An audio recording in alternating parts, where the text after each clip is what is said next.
Si Hansi Flick se queda varios años más en el Barcelona, el Real Madrid no va a tener un simple rival fuerte, va a tener un problema estructural. Y lo más peligroso es que todavía no todos se están dando cuenta, porque esto no va de un buen entrenador, no va de una buena temporada.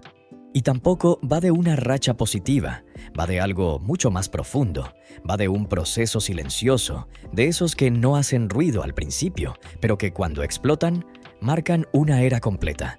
Un proceso que el fútbol europeo ya vivió una vez y que terminó cambiando el equilibrio de poder durante años. Hoy te voy a explicar paso a paso por qué Hansi Flick no solo mejoró al Barcelona, sino por qué puede convertirse en el entrenador más incómodo, más influyente y más peligroso de toda su historia moderna. Y cuando entiendas esto, vas a mirar los clásicos de otra forma. Hansi Flick llega al Barcelona en 2024 en uno de los contextos más delicados del club en décadas. Un proyecto anterior completamente desgastado, un vestuario lleno de talento, pero con muy poca estabilidad emocional, una presión mediática constante y una afición dividida entre la nostalgia del pasado y la frustración del presente. No era un escenario ideal.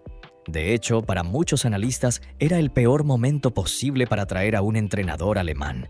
Las críticas aparecieron incluso antes de que dirigiera su primer entrenamiento. Que no tenía ADN Barça, que su fútbol era demasiado físico, demasiado vertical, demasiado europeo, que no entendía la Masía, que no representaba la identidad histórica del club. Pero ahí estuvo el primer gran error de análisis. El Barcelona no necesitaba copiar su pasado, necesitaba evolucionarlo. Y Flick lo entendió antes que nadie. Desde sus primeros meses, el cambio más importante no fue táctico, fue mental. El Barça volvió a competir cada partido con una intensidad sostenida. Volvió a presionar alto de verdad, no solo por momentos. Volvió a atacar con convicción, no por obligación. Ya no se trataba solo de tener la pelota, se trataba de qué hacer con ella y qué hacer sin ella. El equipo dejó de especular, dejó de jugar con miedo a equivocarse y empezó a incomodar al rival incluso cuando el marcador no acompañaba. Eso no se logra con pizarras, eso se logra con liderazgo. Uno de los pilares del proyecto Flick fue la confianza real en los jóvenes, no como discurso de prensa, no como solución económica, como base estructural. Lamine Yamal dejó de ser una promesa protegida y pasó a ser una pieza central del proyecto. La Masía dejó de ser un argumento romántico y volvió a ser una fuente real de soluciones. Jugadores jóvenes entendieron que no estaban solo para cumplir minutos, sino para competir al máximo nivel. Y futbolistas que parecían estancados recuperaron rol, confianza y protagonismo. No porque Flick hiciera milagros, sino porque ordenó el contexto. Cuando un jugador entiende qué se espera de él, cuándo arriesgar y cuándo no, el rendimiento aparece. Y acá entra un punto clave que muchos pasan por alto. Flick no vino a copiar a Guardiola. Vino a hacer lo mismo que Guardiola hizo en su momento: interpretar su época. Este Barcelona no busca posesión eterna sin profundidad.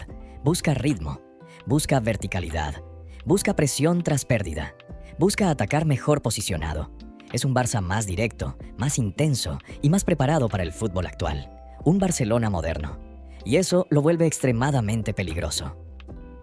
Ahora hablemos de confianza, porque los grandes proyectos se definen ahí. Hubo jugadores que estaban cerca de salir, jugadores con dudas, con desgaste mental, y decidieron quedarse. No por contratos, no por promesas vacías, por el entrenador. Cuando un futbolista siente que el técnico confía en él, que entiende su rol y que lo respalda incluso en el error, todo cambia.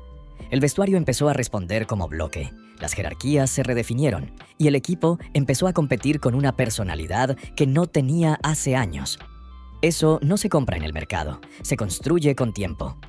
Y entonces llegamos al punto que más ruido genera: los clásicos. Porque ahí se prueban los proyectos de verdad. Flick no planteó los partidos contra el Real Madrid desde el miedo, ni desde la especulación. Los planteó desde la ambición, desde la idea de imponer condiciones. Y cuando un entrenador logra que su equipo salga a un clásico con esa mentalidad, el equilibrio histórico empieza a moverse. El Barça dejó de sentirse inferior, y el Madrid dejó de sentirse cómodo. Eso es un cambio enorme. El Real Madrid históricamente siempre fue el club de los momentos decisivos, de la jerarquía, de la experiencia en los detalles, pero Flick está construyendo otra cosa, un Barcelona que no se cae mentalmente, que no baja la intensidad en los minutos finales, que no entra en pánico cuando el partido se complica. Y eso, a largo plazo, es letal. Ahora, seamos claros. Este proyecto no es perfecto. La presión alta deja espacios. Algunos partidos europeos exponen errores defensivos. Todavía falta ese gran golpe continental. Y eso es completamente normal. Todos los proyectos históricos del Barça tardaron en consolidarse. El de Guardiola tuvo ajustes. El de Luis Enrique tuvo dudas. La diferencia es que Flick está en fase de construcción, no de improvisación. Y eso cambia todo. Hay algo más que no aparece en estadísticas: la gestión humana. Momentos personales complicados, situaciones internas difíciles, presión externa constante, y aún así el equipo responde como bloque. Eso genera vestuarios fuertes, y los vestuarios fuertes sostienen proyectos largos. No siempre ganan todo de inmediato, pero terminan dejando huella. Hoy, enero de 2026, el Barcelona muestra algo que no tenía hace mucho tiempo: regularidad, identidad y una idea clara. No depende de un solo jugador. No depende de una sola genialidad, depende de un sistema. Y lo más inquietante para sus rivales es que este equipo todavía no alcanzó su techo. Gran parte de su base es joven. El proyecto tiene respaldo, y Flick tiene lo que todo gran entrenador necesita: tiempo. Por eso vuelvo al principio. Si Hansi Flick se queda varios años más en el Barcelona, el Real Madrid no va a enfrentar solo a un equipo competitivo, va a enfrentar un ciclo, un Barcelona maduro, seguro de lo que juega, convencido de su identidad y sin complejos. Y cuando eso pasa, la historia cambia. Porque Flick no vino solo a ganar partidos, vino a construir algo que trascienda temporadas. La pregunta ya no es si el Barça volvió, la pregunta es hasta dónde puede llegar. ¿Crees que Hansi Flick puede convertirse en el entrenador más importante del Barça moderno? ¿O todavía está un escalón por debajo de Guardiola? Te leo en los comentarios, porque esto recién empieza.